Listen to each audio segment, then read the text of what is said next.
Welcome to today's walk. It's May Day today, the 1st of May.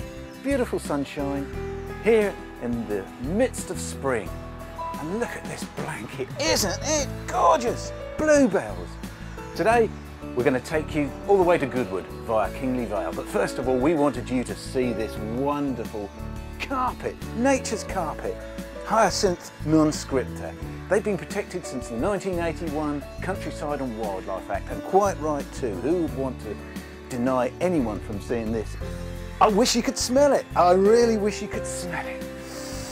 Oh, I just love it, me. I love it. So here we are. Come and take a closer look at these little fellows. They are beautiful. Are bluebells my favourite flowers?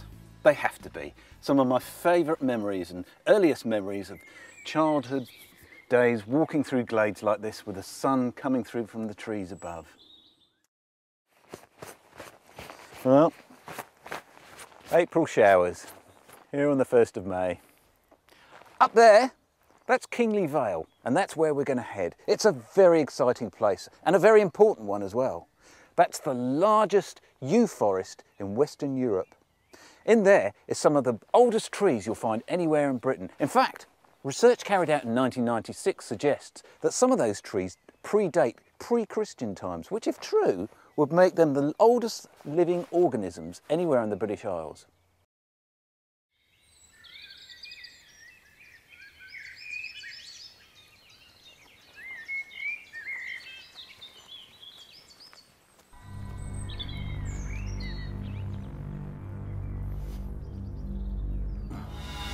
You know, it's easy to see why local legends have persisted about Kingley Vale containing stories of all sorts of supernatural, mysterious creatures like serpents, dragons. Stories abound of ghostly Roman figures, druids, devil-worshipping, witches, all sorts of things. When you see these branches which have been twisted and torn out of shape by constant weather fronts over centuries, it's no surprise that there's been tales of all sorts of strange manifestations going on. Weird and wonderful legendary creatures living here within the woodland of Kingley Vale.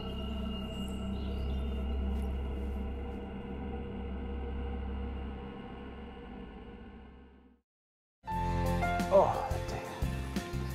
This really is a very steep part of the hill, and it makes for hot work.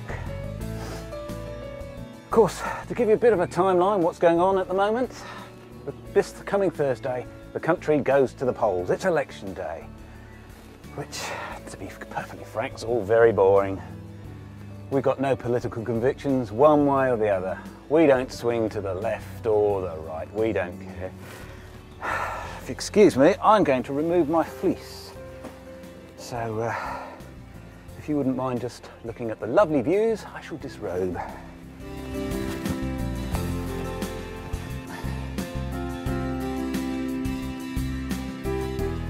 That's better.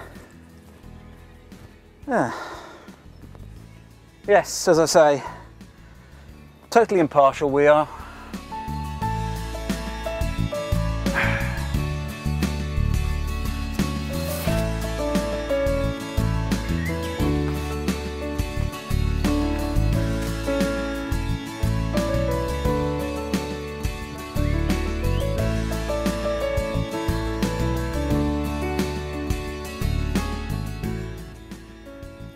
This area has 14 scheduled ancient monuments, and the most impressive of those are these two bell barrows. Massive, ancient Bronze Age burial mounds known as the Devil's Humps. They would have been specifically built up on this exposed plateau of Bow Hill so that the remains of local chieftains could be laid to rest overlooking the land that they once ruled. 1000 to 1500 years BC.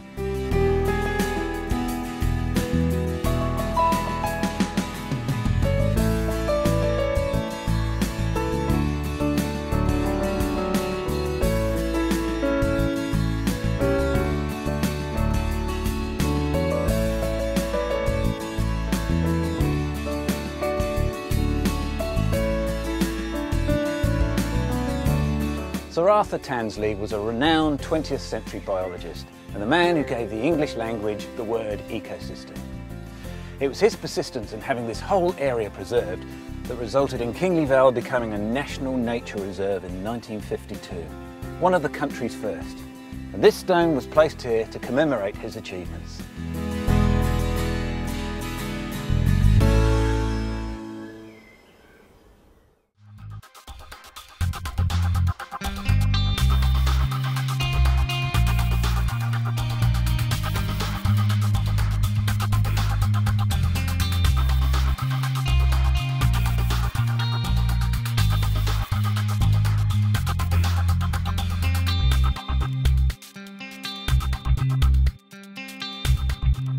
The 676-foot high St Roch's Hill was crossed by a Neolithic causeway. That was built around about 3,700 to 3,300 years BC.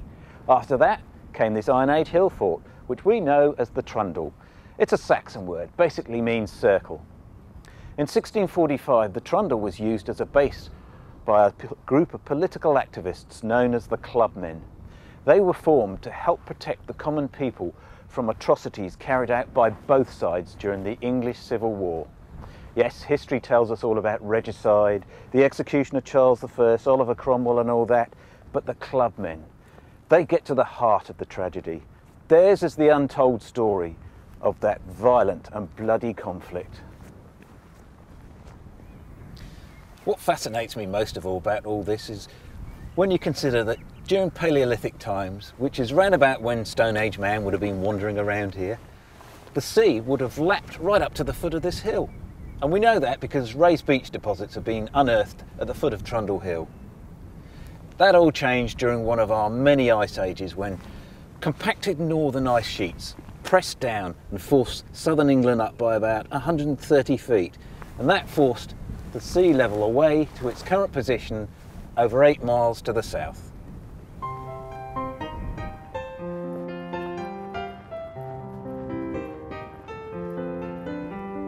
The Trundle provides the perfect natural grandstand for Goodwood racecourse.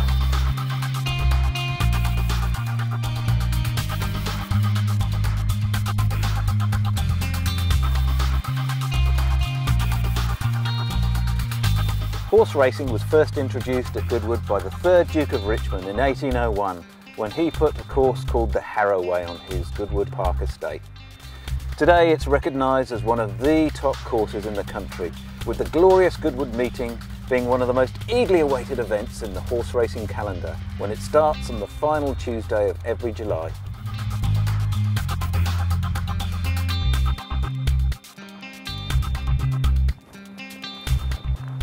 So we leave the Trundle with a heavy heart, but spirits renewed. And that's the end of the walk and the end of today's film. Or is it?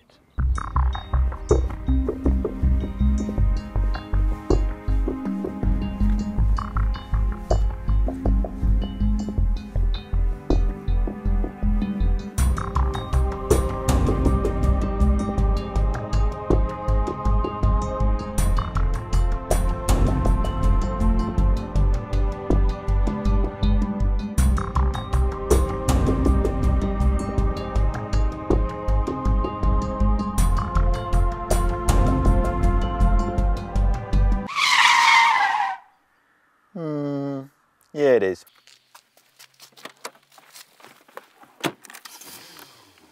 Well, that's just a complete disaster. You set me up with that plonker. I mean, the man's just a complete bigot.